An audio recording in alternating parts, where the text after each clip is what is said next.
Plantas vs Zombies fue un juego que marcó la infancia de todos. Pues eso nunca fue mi infancia. ¡Cállate, hija de todos! Este título que nos enganchó desde un inicio con su jugabilidad simple pero adictiva, su humor característico y ese sentimiento de satisfacción cuando acabamos con una horda entera de zombies. Pero lo curioso es que Plantas vs Zombies no se quedó atrapado en la PC o los celulares. No señor, PopCap Games decidió llevarlo a casi cualquier plataforma que pudiera hacer correr el juego. PlayStation, Xbox, iPad e incluso la Nintendo DS. Así es, una consola portátil que en ese entonces ya tenía sus añitos, pero aún así recibió su propia versión de Plantas vs Zombies. Pero para saber qué tan bueno o malo era Plantas vs Zombies en esta consola, primero tenemos que ver qué tan capaz era la Nintendo DS en comparación con otras plataformas de la época. Esta consola salió en 2004, y aunque fue un éxito en ventas gracias a su pantalla táctil y su catálogo de juegos, su hardware era bastante limitado. Tenía una pantalla con una resolución de 256 x 192 píxeles, lo que para estándares actuales es como ver un video de YouTube a 144p. Aparte, el procesador no era muy potente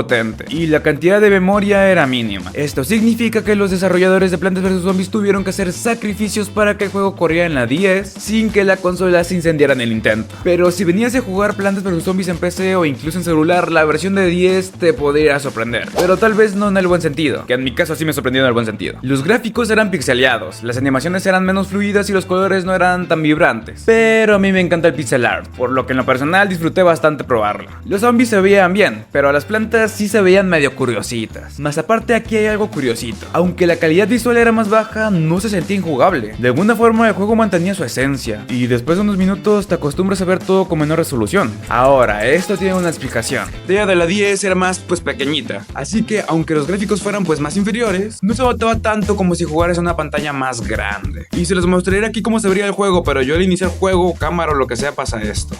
Si hay producción de error, mantén el primer botón power para apagar la consola. Estás quemando operaciones de la consola para obtener más información. Y aparte alguien se comió la cruceta de mi consola. Es como cuando ves una película en un teléfono viejo. Si lo miras de cerca se ve bien, pero si lo pones en una TV gigante se nota la diferencia. ¿Era feo? No necesariamente. ¿Era la versión más bonita? Pues no. Pero aquí es donde el juego tenía una pequeña ventaja: el uso del stylus o el lápiz táctil. Si bien en PC el juego se jugaba con el mouse y los móviles con la pantalla táctil, la 10 tenía su stylus que te permitía seleccionar las plantas y colocarlas con más precisión. La interfaz estaba adaptada para que pudieras tocar los girasoles, plantar nueces y recolectar soles sin problema. O sea, el juego de toda la vida. Por lo que en este sentido la jugabilidad era bastante decente, pero obviamente no todo era perfecto. El problema es que la pantalla táctil de la 10 no era tan precisa como la de un teléfono actual, y había momentos en los que parecías estar peleando con la pantalla para que te hiciera caso. Otro detalle es que la doble pantalla no se aprovechaba del todo. Mientras que en otros juegos de la 10 la segunda pantalla servía para mostrar mapas o información adicional, aquí solo mostraba la barra de progreso de nivel, unos cuervos y los zombies que pasaban. En general se jugaba bien, pero con ciertas limitaciones. No era lo mismo que usar un mouse o una pantalla táctil más avanzada, pero para los estándares de la 10 era bastante funcional. Pero ahora viene el golpe más duro: la cantidad de contenido que se perdió en esta versión. Sabemos que Plantas vs Zombies en PC y móviles tenían un montón de modos de juego, incluyendo el modo supervivencia y una cantidad decente de minijuegos y rompecabezas. Pero el caso es que Plantas vs Zombies 10, el original, tiene todo el contenido, pero el de la DSiWare solo dejaron los minijuegos y añadieron el Zombie Trap. Aún así, estos recortes hicieron que la versión del DSiWare se sintiera menos completa, y aunque la experiencia principal estaba ahí, la falta de contenido adicional hacía que no fuera tan rejugable. Ahora, con el sonido pasa algo interesante. En general, la Nintendo 10 no tenía el mejor sonido del mundo, y muchos juegos sufrían por la calidad de audio comprimida. Las melodías icónicas seguían ahí, pero sonaban menos nítidas y un poco más bajas de calidad. Si estabas acostumbrado a la música original, probablemente sentías que algo faltaba.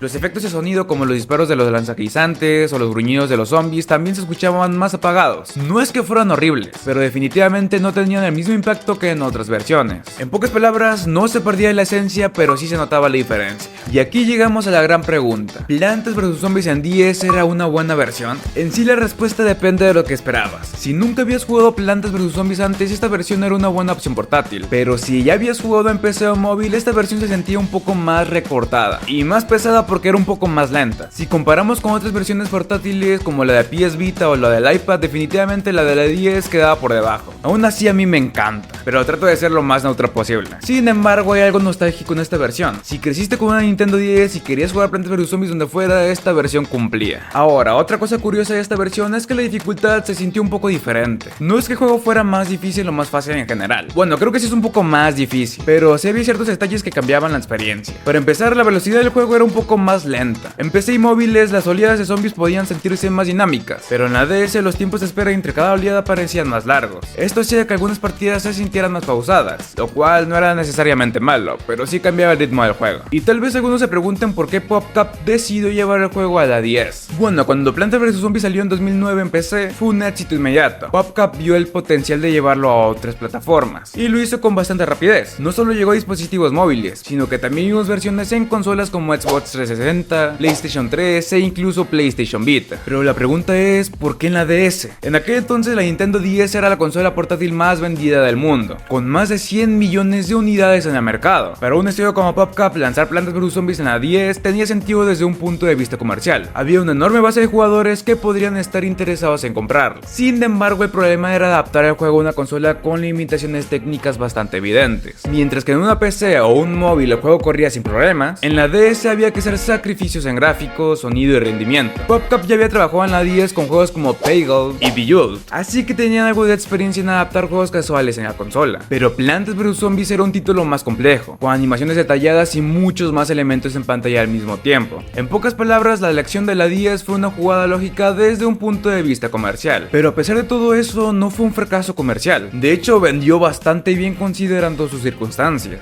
El juego salió a la venta en 2011 y rápidamente encontró su público entre los jugadores más jóvenes y aquellos que buscaban una experiencia portátil, aunque los que ya habían jugado en la versión de PC móvil se dieron cuenta de sus carencias, pero muchos otros lo disfrutaron sin preocuparse demasiado por los recortes. Además, en ese momento Plantas vs Zombies ya era una franquicia muy querida, por lo que muchos compraron la versión de la 10 simplemente por el amor al juego original. Eso sí, en retrospectiva, la versión 10 nunca fue considerada la mejor forma de jugar Plantas vs Zombies. Hoy en día la mayoría de los fans la ven como una curiosidad más que como una versión definitiva del juego. Lo curioso es que a pesar de sus fallas, sigue teniendo una base de fans que lo recuerdan con cariño. Y ahí estoy yo, hola. Para muchos esta fue su primera experiencia con el juego. No todos tenían una PC o un teléfono para jugar en ese entonces, pero sí una Nintendo 10. Así que aunque esta versión fue inferior técnicamente, para muchos fue el inicio de su amor por la franquicia. A final de cuentas, el juego en la Nintendo 10 fue una versión llena de sacrificios y limitaciones. Se veía peor, sonaba peor y tenía un rendimiento que a veces parecía pedir ayuda a gritos. No siempre tenía todos los modos de juego ni las animaciones fluidas de otras versiones, pero a pesar de todo esto, es una versión que me encanta y a la que le tengo muchísimo cariño, porque más allá de esos fallos, esta fue la puerta de entrada de muchos jugadores al mundo de Plantas vs Zombies. Sí, tenía defectos, pero al final del día seguía siendo Plantas vs Zombies, y su jugabilidad adictiva seguía ahí, incluso con los recortes. Tal vez no fue la mejor versión del juego, pero sí una que marcó a una generación de jugadores, y eso, por más fallas que tenga, es algo que merece ser recordado. Pero también merecen que vean los videos que se les están mostrando en pantalla. Créanme que no se van a arrepentir.